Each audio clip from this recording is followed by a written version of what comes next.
this is sort of a famous and I guess we could say scandalous project. I was the second individual to ever be asked to do a whole issue of my work for Design Quarterly magazine, which was published by MIT Press and the Walker Art Center. And at the time, in the mid-80s, maybe 85, I can't remember, really bad with dates. Time is sort of irrelevant for me, unfortunately. I decided rather than take the modest honorarium and do a retrospective of my graphic design work that had probably been published already, to take a little bit of money and to buy a new piece of software for my Mac. And this was, so this piece was produced on a 516? I can't remember, 516, something like that? 4 times 128. What would that be? 512? Whatever 4 times 128 is. The second Mac that came out, like the Mac Plus, wasn't color yet. Still using a dot matrix printer. And I decided to, I bought a piece of software called Mac Vision, and prior to that had been using my own professional video equipment, working in video paintbox, and was really into video because it had the time, but also the sound component, which I was really interested in. And interested in the X, Y, and Z dimension.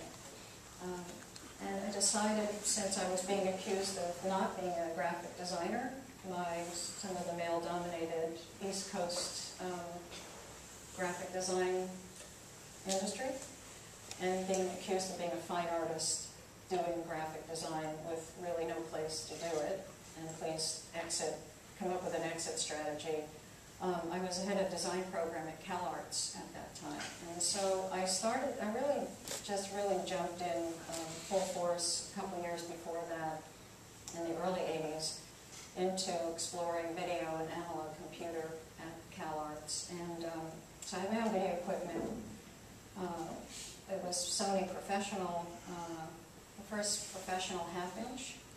And so I took the opportunity to use Mac Vision, this little beige box, which plugged into one end into my Macintosh and the other end into my video equipment. And I explored sort of the boundary, if there is one, of art and design. And I questioned what made sense. And then in reading the journals of a nearly impenetrable reading material from Ludwig Wittgenstein, I found this really handy quote which said, does it make sense? And then he says, if you give it a sense, it makes sense. Mm-hmm. And that totally struck me deeply in my heart and my mind as however you envision and whatever your path is, if you sincerely do it from love, whether it be a commissioned work or a personal work, that you give it a sense and you put into it everything, you throw everything into it that you can, throw at it everything you can to have it make sense and to you. And if it makes sense to you, if it's intelligent and sort of marries heart and mind, then it makes sense and people can hopefully learn something from it. So the piece is called Does It Make Sense? And I elected to shoot a digitized portrait of myself. And this piece of graphics, Design Quarterly number 133, is a magazine, but it folds out to a poster, and it's an actual size, full-body portrait of myself, printed on 8.5, 11 pieces of paper on a dot matrix printer, which is all that was available at the time. And it has a timeline of starting with the Big Bang and jumps a lot to where the Macintosh was introduced and when I was born and a number of other kind of screwy kind of facts, or factoids. And has a narrative of what I was thinking about then But it was kind of a revolution because I gave a stack of 8.511 bond paper, black and white printout, to a printer, and they stripped it up, no pun intended, and printed this 5'4" piece of graphics and magazine for the Walker Art Center. 4 billion years ago, the first living cell was created out of our spiral galaxy. Only a spiral galaxy can bring forth new stars perpetually. The first cells developed the ability to organize themselves. They could retain significant information to perpetuate the pattern necessary to make another. Circles of involvement and interaction begin to occur. Relationship and interdependence emerge. The line of hominids to which we belong is more than 15 million years old. The physical characteristics of our brain have not evolved in 250,000 years. Humans are the result of creativity. We share 98% of our genetic makeup with chimps. So what makes us different? Language, values, artistic expression, scientific understanding, and technology, all transmitted through learning. We cannot make people think more creatively, but rather change the conditions in the environment that nurture and create space for experiencing the flow.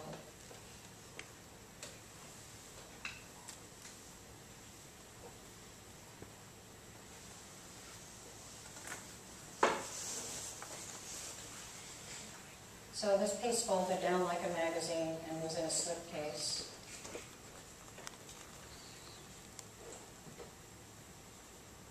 There she is.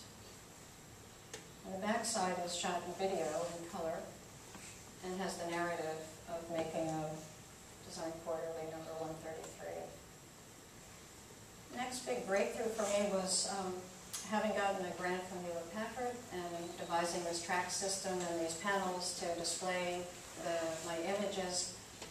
I started exploring images I'd been shooting since the first digital camera, which was probably 1 megapixel. You can even comprehend that. And so an art consultant happened to come to my studio and said, you should really exhibit these. And I thought it would be a gallery show, but in fact it was a one-woman show at the Pasadena Museum of California Art in 2006. And so I selected 19 images taken from all over the world, shot everything from the first digital camera to the one I had at that time, which was probably 7 megapixels or something, maybe even less. The whole edition of prints were printed by Nash Editions, which is in Manhattan Beach, and they're probably the world's premier digital edition printer. They did the printing. I should say that my technologist friend who said, forget Hewlett-Packard and jump to Epson and go to Nash to have them print your show. And he talked to Mac Holbert of Nash Editions, one of the two main partners. Mac took a look at some sampling my images and he called my friend Larry. And I wasn't supposed to know this, but he said, this girl's a bimbo. The largest image is 72 DPI, but there's an image that's 18 PPI here, and I'm not going to print garbage. We have too big a name, and so I can't print this show. So my friend Larry called me, and he told me this story. He said, "No, don't be offended," but he said, "I think what your criteria is completely foreign to what they're used to printing and the photographers they're used to dealing with." So he said, bear with me. What I will suggest is that Mac help you prepare the images to print, and then if he doesn't get where you're at, then I have another printer in Pennsylvania who will do the job for you. So I started working with Mac Holbert, and after the first day of working on images, he secretly called my friend Larry and said, I really want to print a show, but this is bizarre stuff, and I think it's pretty interesting. So here's some shots of the installation and the images, and then it'll be followed by the movie I made to accompany the show that really goes into the criteria and the texture and technology that I was really going for. So drive-by shooting is me shooting while I'm driving, very dangerous and not to be recommended, probably against the law. proceeded shooting and using my cell phone at the same time.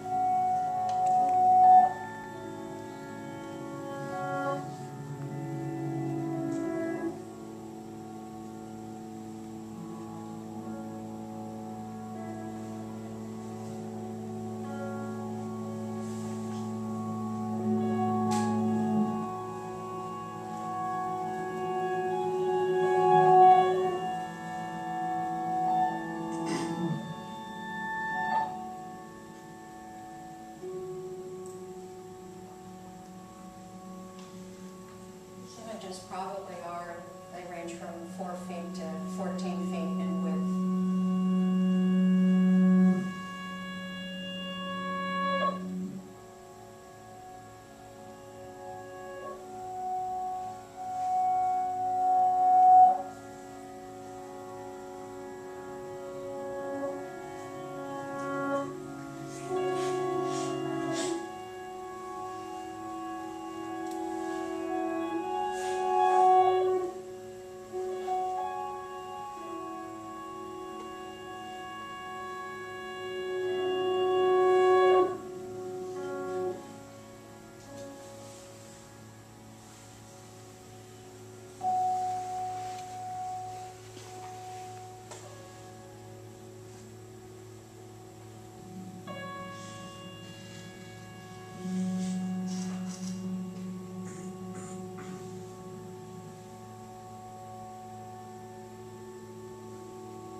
Where do ideas come from?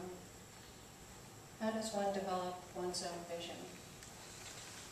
What are the conditions in which we dream our dreams? The next project is Public Art Commission. It was for a mixed use complex at the corner of Wilshire, Vermont, in downtown Los Angeles, in the heart of Koreatown. It was 6 stories, 1-story retail and 6 stories residential, and a brand new metro station. And so I got, it's an 8,200 square foot video image on an architectonica building. And it's big. And so I got the commission, and I really was thinking about how to context this corner and to really make this compound and this complex and this metro station have a sense of place. And that required, for me, days and some weeks of shooting, predominantly video, but we shot video day and night, on foot, from the car, in the subway, in different establishments, noodle shops, from the bus, and the whole area, and had an enormous amount of footage. And then from that I had to choose one thing that could go on the building. So it was a digital video image, and I chose something which I thought was significant and symbolic. And the piece, the art commission is called Hand Holding a Bowl of Rice. In my research, I found that rice has enormous amount of history and symbology, and in fact, I'm not quite sure what this means, but it apparently has a more complex DNA than human beings do. And it's obviously the most consumed staple on the planet, since probably 2/3 of the world eats it at least 3 meals a day. South America, all of Asia. And it, among other things, it's very symbolic of abundance. And so I thought that would be a really good image and a welcoming gesture into this plaza and into this new city center. I got the commission to do the image, and it was digital video, as I said, and it should have been digitally printed. However, in the 11th and a half hour, the building department decided that they didn't like the length of the warranty on the adhesive. So instead of it being digitally printed, which would have taken about a day and another day to install the vinyl adherent to the building, they rejected that. So I thought about aborting the commission because I couldn't figure out how to translate a digital video image with, what, at least 16 million colors, maybe more, into anything other than digital printing. But I decided it was too important a commission to turn down, so we hired 2 muralists that actually were commissioned to paint it. And where they normally would have painted acrylic, like most billboards and things are, because it has a 6-story ellipse, the rim of the bowl, I had them do a test to get the ellipse correct. And keep in mind, they're painting a foot in front of their face on a cherry picker. And so they painted in acrylic, and I just didn't like the ellipse, and they redid it and redid it. So they just said, okay, bitch, I guess we're going to have to use oil paint, because if you're going to want this much correction, the acrylic dries, you know, in minutes, where oil can take months to dry and cure. So this is an absurd commission. That's an 8,200 square foot digital video image that's oil painted. And so there are a couple things I'm going to show you. One is the making of Wilshire, Vermont. It took 28 consecutive days, 8 hours a day, 2 guys on a lift. We rented a webcam, and we documented the 28 days. So you're going to see the making of it in about a minute from the webcam. You're going to see a lot of the still shots taken while it was being made. And then you're going to, and first you'll see the SketchUp model. We work in SketchUp in a lot of motion programs, very often to present work and also to sketch. You'll see that, what we showed the client. And then it's going to, then you're going to see, well, you'll see a second commission, which was a movie I made, which I call the context movie, for the leasing lobby of the building. And that's all the outtakes of the video, the still shots, day, night, bus, bicycle, pedestrian, all of that made into a several-minute movie. And then you're going to hear KCRW, Frances Anderton, the show called DNA, which is one of our favorite shows, Design and Architecture. She's on the corner interviewing people on the street, since it is a public art commission. So she's interviewing the public, and you'll get to hear a sampling of what the public thinks about this public art commission.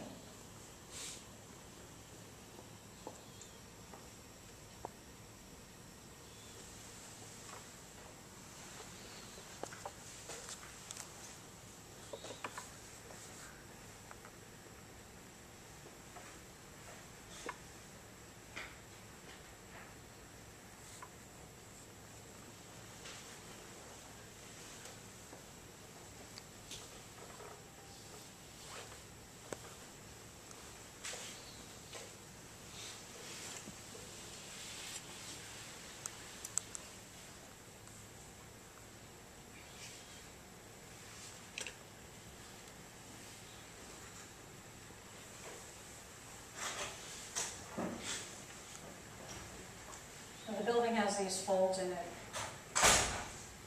which made the ellipse even more bizarre to paint, or a skewed fold.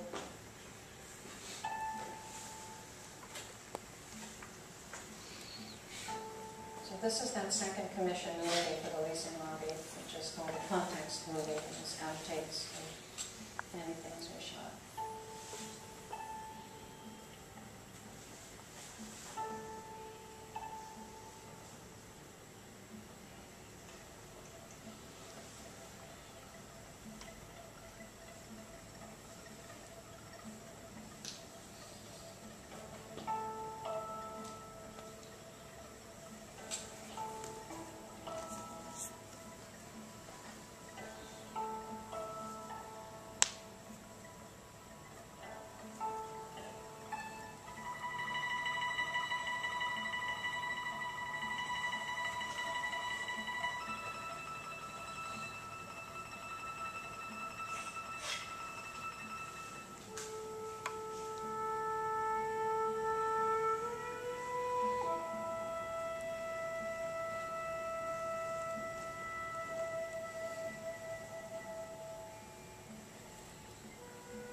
industrial and colorful.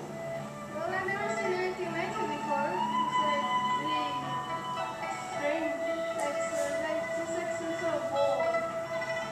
Yeah. Oh, it's beautiful. I could actually see it from my apartment building. I don't know, that is the whole place up. I'm gonna say we got a thumb here. And I think the other one is the bowl. I don't know, it's really simple things, but the colors they use and the design, I love it. It's just really bright. Well, I was just looking at it just now. I didn't quite realize that they had this thumb here. It's striking. I feel a little disturbing, to tell you the truth. Yeah, I don't know. I mean, it certainly catches your attention, but I don't know. I'm not quite sure what it's supposed to symbolize. I mean, is this like something like going to be a thumb crushing you, or a thumb I'm not quite sure what it's supposed to be. Oh, I see. I didn't realize it was a bowl. I just saw the thumb. I think they're very vibrant and yeah, so that's nice. You know, I'm all for this kind of thing.